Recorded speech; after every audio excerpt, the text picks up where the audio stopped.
College hoops are back. What do we like most from the new look men's and women's squads at USC? USC football has made a big change to shake up its season. And does Los Angeles have a baseball dynasty on the horizon? All that and more coming right up. It's the Water Cooler. Where else would you rather be?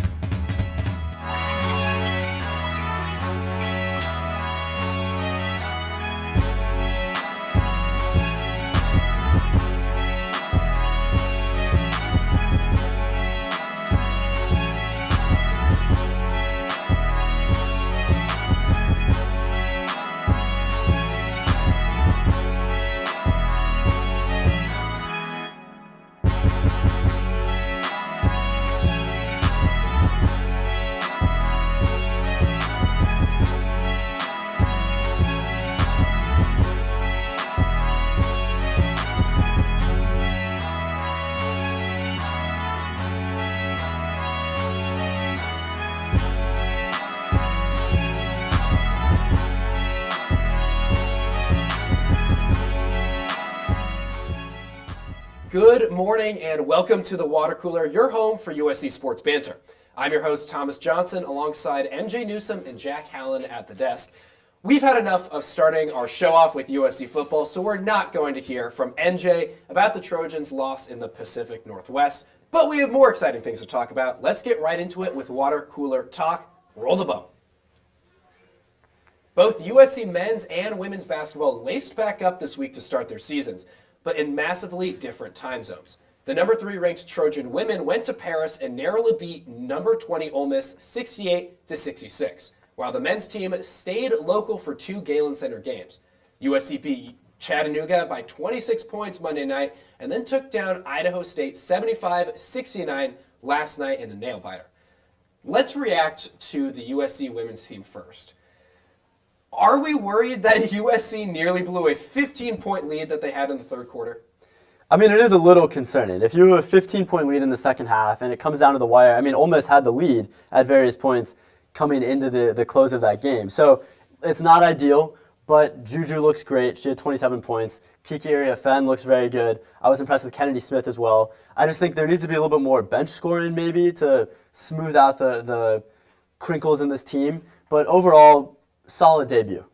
I would say I'm not worried for a few reasons. First and foremost, it's the first game of the season, and the Trojans played in Paris. You got to give them a little bit of a break, different time zone, maybe not the same routine, trying to get your bodies adjusted to a different routine, a different time.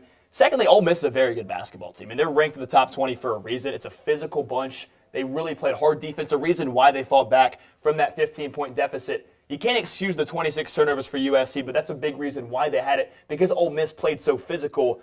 And third, I think USC responded when adversity hit them in the face and found a way to get the big win. It's early.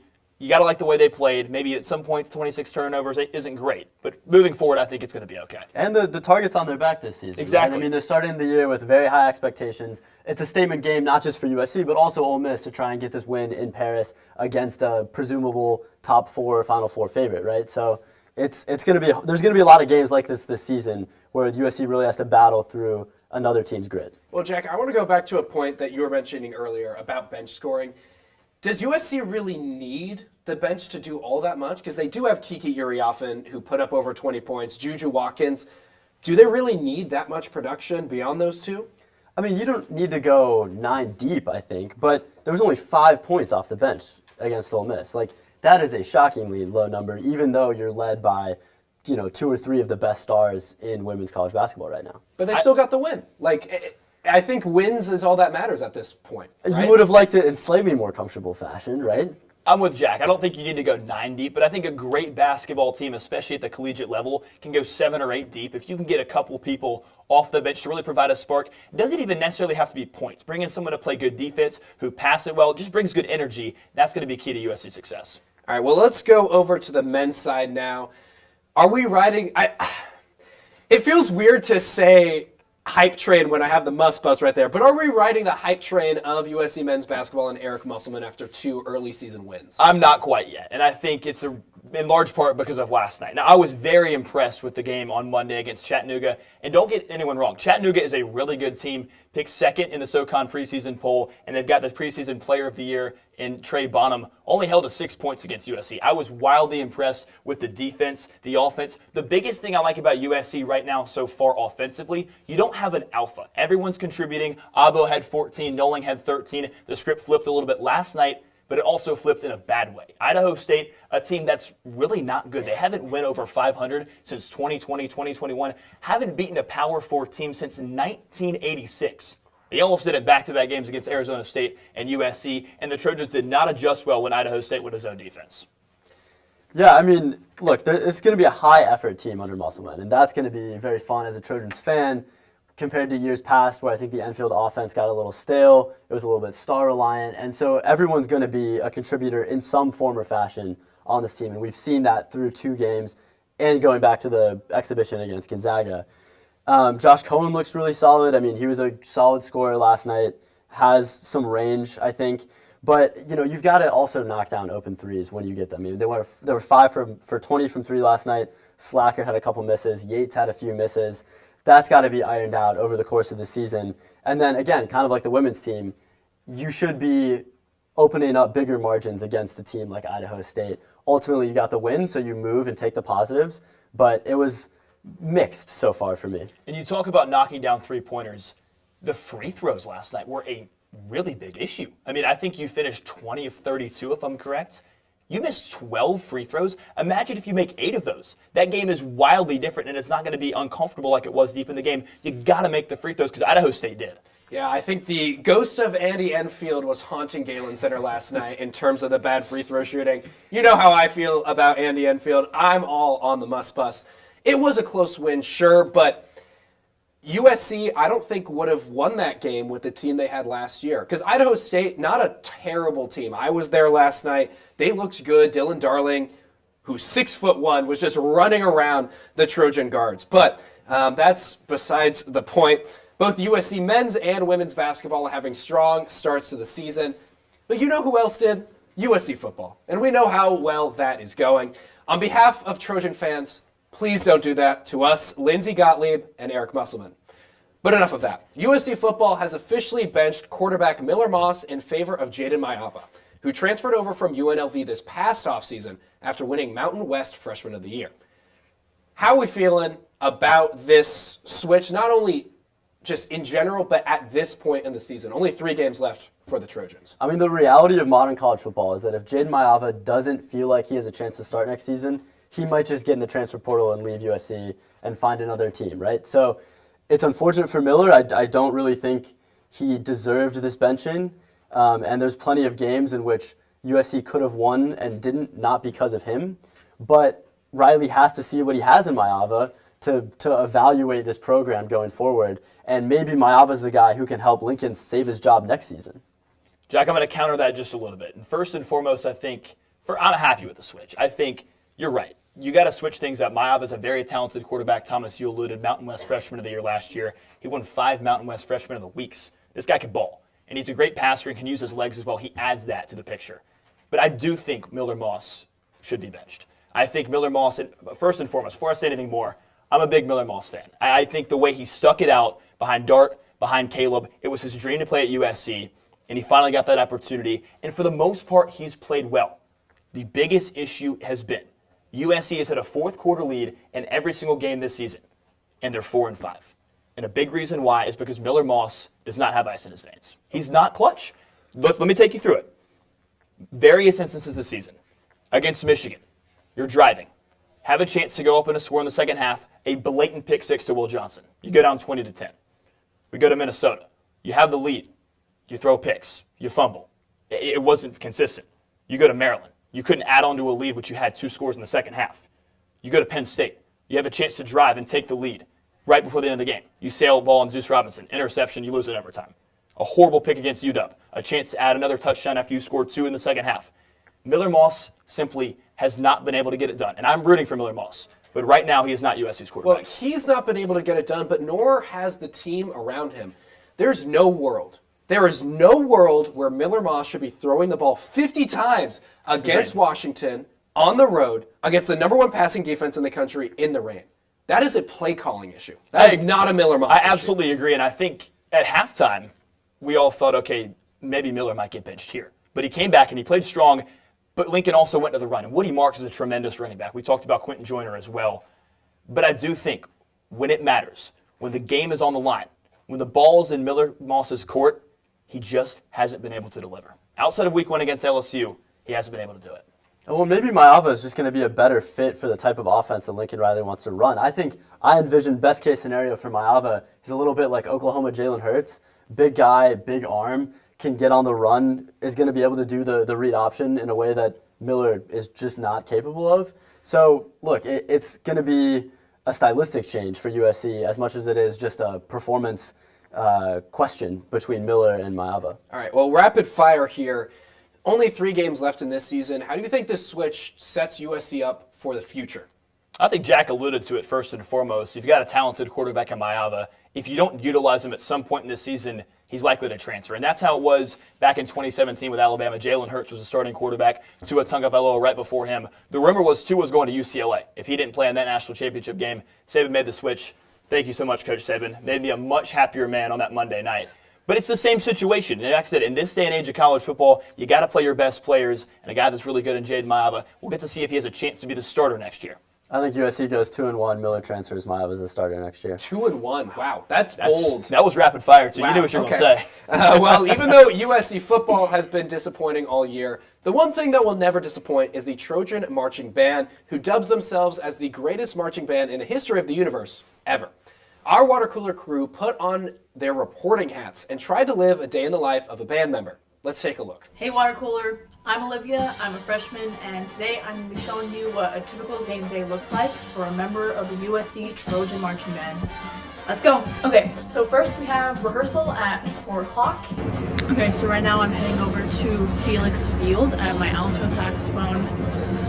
Today we're going to be rehearsing our halftime show, which is Army themed, or like military themed, and our pregame show, which has a drone and light show, so we'll see how that goes. It's game time! Woo! And then straight after that, we go change and into our uniforms and start our little march around campus all the way to the Coliseum. And then we have pregame, and the game starts at 8 o'clock. We're outside the Coliseum. I got a snack.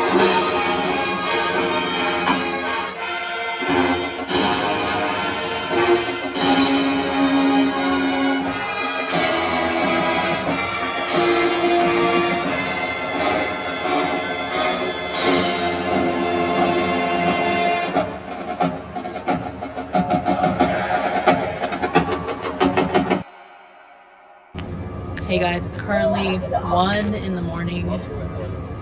We finished, we won. I'm gonna go head home. Thanks for joining me, and I'll see you guys later. Fight on. I don't want to toot my own horn, but I played the trumpet back in the day. But what those guys do is on a different level. But now we're going to shift gears and discuss the college football playoff. This is the first season of the 12-team playoff, and the first rankings were just released on Election Day this past Tuesday. Oregon, Ohio State, Georgia, and Miami make up the top 4, while BYU, Notre Dame, Alabama, and Boise State make up the bottom 4. What are your initial thoughts to these rankings, and how much shifting do you think we'll see before the actual selection day? I think we're seeing a little bit of brand name bias in these rankings. I think Indiana and BYU should be higher up than they currently are, and a team like Miami, who, yes, is undefeated, has a Heisman candidate, is maybe being a little bit overranked just because of their past successes compared to an Indiana. I mean, Miami's undefeated, and they kind of have a cakewalk So is of the Indiana. schedule. Okay, but two things can be true, in that Miami is correctly ranked and Indiana's underranked. I'll agree with that. But Miami, realistically, is the only team that has a shot at winning the ACC. Oh, hold on. that is a completely Slow your horses. different- The ponies are coming. Whoa, let me finish. Indiana, like, there are multiple teams in the Big Ten who can win it. Oregon, Ohio State, like, I'd pick both of those teams over Indiana right now. Well, I think initially the committee nailed the rankings. I think they did a great job picking the teams that had the highest caliber wins. And Indiana, BYU, they're undefeated, haven't exactly had great wins, but they've got an opportunity to down the road. So I'm excited to see what they can do. But I'm telling you who's going to make the biggest jump at the end of the rankings. It's the team who's been best the last few years, the Georgia Bulldogs. Kirby Smart's going to have his guys playing the best football when it matters. They looked a little shaky against Florida, but when push came to shove, they found a way to do it. Only losses at Alabama, which is not a bad loss, and you storm back in that second half. Beat Texas on the road. I think Georgia is the #1 team when it's all said and done, over Oregon, who I think is going to lose to Ohio State in the Big Ten championship if Indiana doesn't beat them. Oh, I agree. I don't think Oregon is. They're not the guys this year. I do. Even though they have arguably the best win in college football this season? Yeah. Oregon is going to choke. I agree. It's so I think hard. Miami's gonna choke. It is so hard to beat a team twice in 1 year. Oregon already beat Ohio State. If those two teams match up in the Big Ten championship, and I think there has to be some math involved to get to that scenario, especially Indiana still undefeated in conference play. I think Ohio State beats Oregon and wins the Big Ten. Fair enough. I mean, I think there is precedent, kind of like we've seen in the SEC with Georgia and Alabama, for losing to one team in the regular season, coming back in the conference championship game, and ultimately going on to be the better team. I want to talk about the first team out right now, which is the SMU Mustangs, and why I think they're going to win the ACC over Miami. Let's ride. Over Miami. This Miami team is yes, undefeated, but they've been shaky. We saw it against Virginia Tech. We saw it against Cal. SMU has been much steadier. Their only loss this year is against BYU, who are currently leading the Big 12. And you've got this legit dual-threat quarterback in Kevin Jennings, who can take off, like we're seeing here, on a dime and just destroy and collapse the defense. But he's also got 1,900 air yards this season for 12 touchdowns. I mean, this is a very balanced offense. They had the same margin of victory over number 22 Louisville, 7 points, that Miami did. There's no reason to think that this SMU team can't get to a conference championship game at a neutral site and beat Miami, who look vulnerable at times. And I think they're going to end up as the 4 seed, maybe even the 3 seed, when it's all said and done here. Real quick, I want to hop on Jack's wagon. I am so with this. I think that Miami is so vulnerable. They have vulnerable, but they have almost lost. They should have lost to Virginia Tech. They really didn't play well against Duke. They have looked and they're undefeated. They should have lost to Cal. I'm just saying there have been multiple instances where Miami should have lost. It's gonna happen, and I think it's gonna happen with the Ponies. Hey, undefeated is undefeated, and I still think a one-loss Miami team makes it to the college football playoff. That's very possible as well. They could both make it. I'm not saying it's an either-or situation. I just think that ultimately the Ponies are going to get the bye. Okay, well, we are going to take a quick break, but when we come back, we talk the Heisman Trophy, the state of QB play in the NFL, and a new wave of NFL celebrations. The water cooler will resume shortly. Welcome back to the Water Cooler. I'm MJ Newsome, and if you thought we were done talking about college football, well, guys, you know me at this point. You were completely wrong. As we bleed into November, let's talk about some Heisman candidates. I've got 3 right behind me: Cam Ward, Ashton Jeanty, and Travis Hunter. And now let's take a look at some clips. Toss me that pigskin. Well, our guy Steve Martinez has a rocket of a right arm, just like this guy, Cam Ward, the guy who is leading the nation in touchdown passes, second in passing yards in the nation, and a big reason why is that right arm. Perfect throw off his back foot, strike across the middle. He has got the best arm in all of college football, which makes him one of the best quarterbacks. But you know what else does? His ability to use his legs. Leading a comeback effort on the road at Cal, looks right, nothing's there, keeps his eyes downfield, steps up, and he can use those wheels.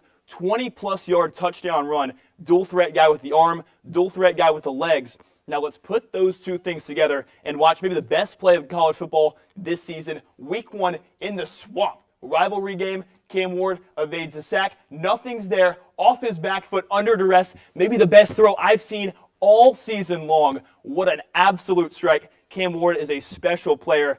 Another special player, Ashton Jeanty from Boise State, having the best running back season since Derrick Henry in 2015 at the University of Alabama. And this guy has got elusive breakaway speed, leading the nation in rushing touchdowns and rushing yards by a long shot. The Boise State Bronco guy can do it. He's got the speed, but also the strength. Muscles off some tackles, 3 yards into the play, bounces off 4+, and then he turns on those afterburners. You're not going to catch Ashton Jeanty. He is a tremendous running back, but that's not all he can do. He can also receive the football. This is no screen pass. 30-plus yards down the field. Climb the ladder, big fella. Go up and get it. Ashton Jeanty, a special player, but who can forget about the two-way superstar out of Colorado, Travis Hunter. As a receiver, breakaway speed, simple screen pass, makes a couple guys miss. You're not going to catch him. He has got some absolutely incredible speed. He's a tremendous athlete. He can run, but he can also leap.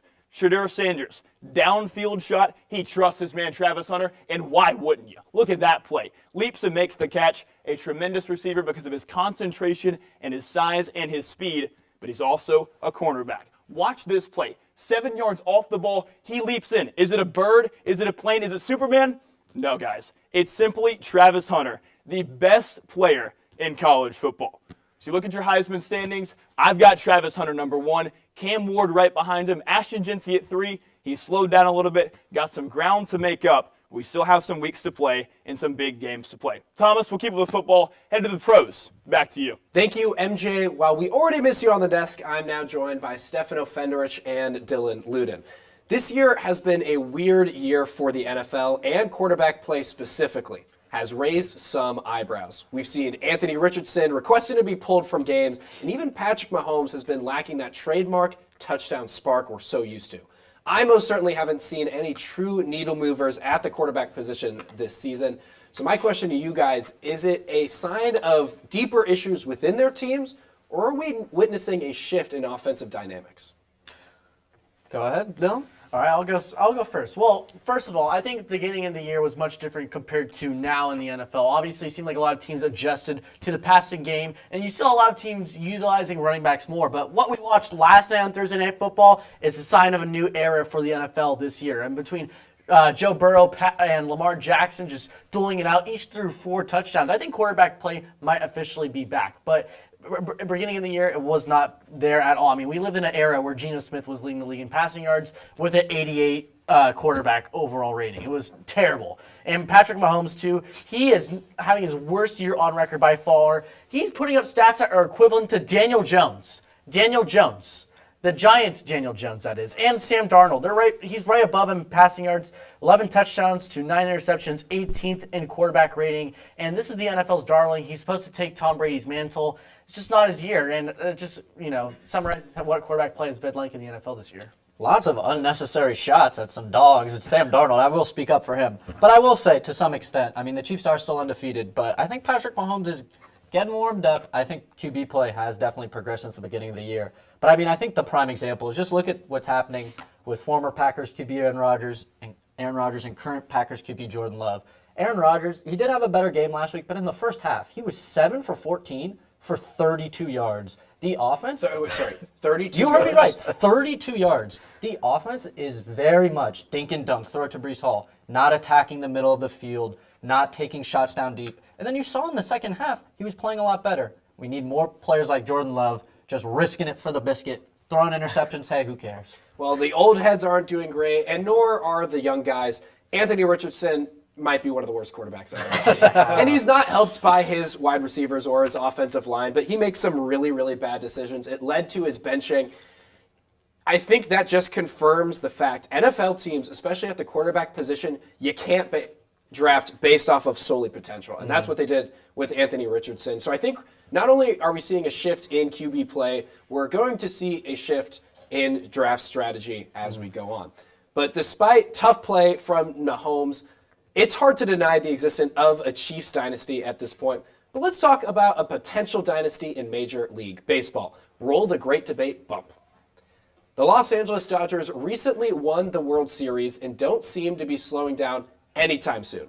Shohei Ohtani, Freddie Freeman, and Mookie Betts will all return, and do not forget that Ohtani will be back to pitch next season. So my question to you guys, do we think the Dodgers are on the brink of a dynasty? 100%. I do. Unfortunately, I do think that they are on the brink of a dynasty. I mean, you have Ohtani locked up for the rest of his career. You have Mookie Betts locked up for the rest of his career. You have Freddie Freeman locked up for the rest of his career. That's the best trifecta of baseball players that the sport has seen in such a long time. And Ohtani's going to be back to pitch next season, like you mentioned. That will solve some of their rotation issues. They have a whole IR of pitchers on that, or from a rotation, that could be all-stars. I mean, Dustin May was one of those guys, and he'll be back next year. They might re-sign Kershaw. He could be potentially healthy. I mean, this is the sign of a dynasty as well. Dave Roberts, finally overcame those choking issues that he's had in the past, and he's now kind of made his managerial kind of changes worthwhile. And they do have to answer some questions in free agency. Walker Buehler, Teoscar Hernandez, Jack Flaherty, then you got Kike and Blake Trinan. You got to answer some of those questions as well, but they have the money to do it, and this is just the sign of a dynasty happening. That was really torture to sit through. Oh my goodness, they've won 1 championship. Can we pump these brakes a little bit? They won 2 in 4 years. Okay, yeah, the COVID year. Yeah, let's count that. Everyone They had played the chance. 40 regular season games. All I'm saying is, if it wasn't for Garrett, I'm too good to cover first pole. We wouldn't even be having these conversations. Let's be real. Only the Dodgers would be the franchise where they've won 1 championship and we're already saying, oh, they're on the brink of a dynasty. Let's see what they can do next season where they can defend their title. Let's be honest. The San Diego Padres, frankly, still own them in my idea. If their bats didn't go cold, I mean, the Padres could have gone to the World Series. Who knows? So I'm not sold on them yet. I still think the Dodgers have a lot to prove. Yeah, I think you need to win at least 1 or 2 more championships to be considered a dynasty. Dodgers aren't there yet. Maybe I'll make a hot take here. Divisional round exit next year. But to wrap up the show with final memos, let's take a look at a touchdown celebration that is taking the nation by storm, particularly among former USC Trojans. Let's roll the bump. We're going to take a quick look at this celebration soon, but Amon-Ra St. Brown and Drake London both scored touchdowns this weekend and did a certain celebration afterwards. Let's take a look at the original headstand from Incarnate Word. I mean, it's something I've seen Thomas hit before in his bedroom, but it really was just impressive. Shout out to Jalen Walthall, who said this was the second time he's ever done that in his life. So, I mean, I found that really impressive. I mean, come on. Look at that. I love it. The reverse bowling pin, they're calling it, right? Yeah, well, it took the NFL by storm afterwards because as we look at a photo here, Amon-Ra St. Brown, Drake London, former USC wide receivers, both of them then did the headstand. And so to close out our show, I feel like I would get injured doing this celebration. But we get a look at Drake London celebrates with Kyle Pitts. And then it's not as effective. He doesn't get his legs fully in the air. No. Amon-Ra, he pulled it off a little bit better. I did. Yeah, he got his legs straight up in the air. His head was like a rock, stayed still. That was good. That's He hit that was incredible. clean. That was clean. But that is all the time we have today for our entire cast and crew. I'm Thomas Johnson. We will see you next time on The Water Cooler.